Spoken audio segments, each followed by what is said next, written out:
Salut les épicurieuses et les épicurieux. Aujourd'hui, je vous parle d'un sujet qui me colle à la peau, le miel. Mais attention, il y a miel et miel. Il y a le vrai miel, comme le miel de thym, de châtaignier, d'acacia, de tilleul, de luzerne, et le faux miel. Mais pas de panique, je vous donne toutes les clés pour bien faire la différence et profiter du bon miel de nos apiculteurs et de ses vertus. On va même aller à la rencontre d'un producteur pour découvrir son travail. Mais auparavant, on va butiner dans l'atelier.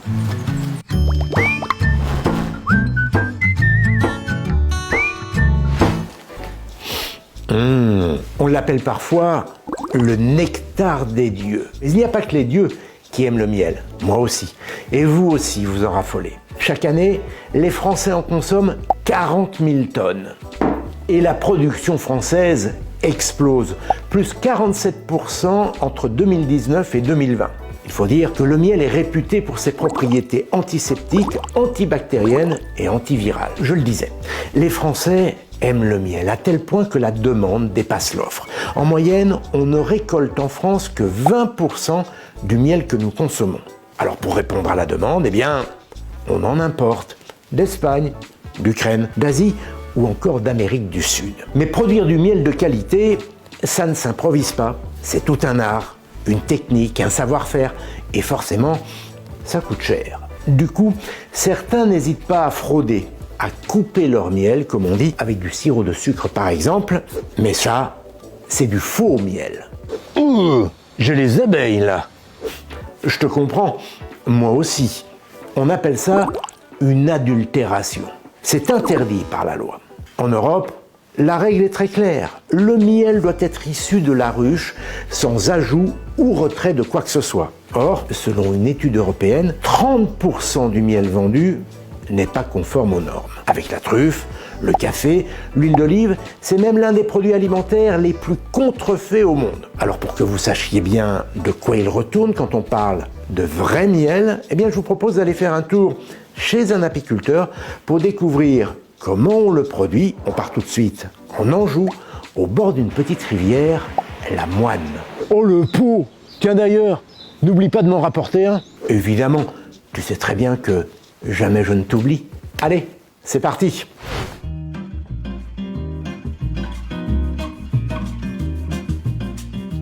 Nous sommes au moulin de Beau-Rivage, pas très loin de la ville de Cholet. Ici, on produit du miel depuis plus d'un siècle grâce aux abeilles. Seulement voilà, ce précieux insecte est aujourd'hui en danger. Depuis une quarantaine d'années, la population d'abeilles en Europe a diminué d'un tiers. Plusieurs facteurs sont en cause.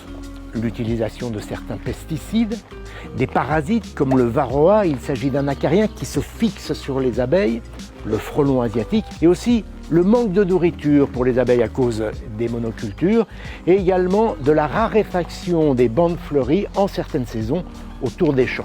C'est en fait la combinaison de plusieurs de ces facteurs qui affaiblit les colonies. Du coup, en 2021, moins de 10 000 tonnes de miel ont été récoltées en France. Jamais les chiffres n'avaient été aussi bas. Les abeilles jouent pourtant un rôle essentiel dans notre écosystème et notre alimentation. Elles sont indispensables à l'agriculture. Sans abeilles, une bonne partie des plantes à fleurs ne peuvent pas se reproduire. Et sans ces plantes à fleurs, on peut dire adieu à beaucoup de nos fruits et légumes. Allez, assez parlé, allons récolter du miel. Bonjour. Bonjour. Je vous présente Jérôme, Bonjour. apiculteur. Alors Jérôme, on est au début du printemps, il y a beaucoup de fleurs autour de nous et on le voit, les abeilles ont commencé à sortir. Il y en a qui reviennent, chargées de pollen d'épinards, d'autres qui repartent.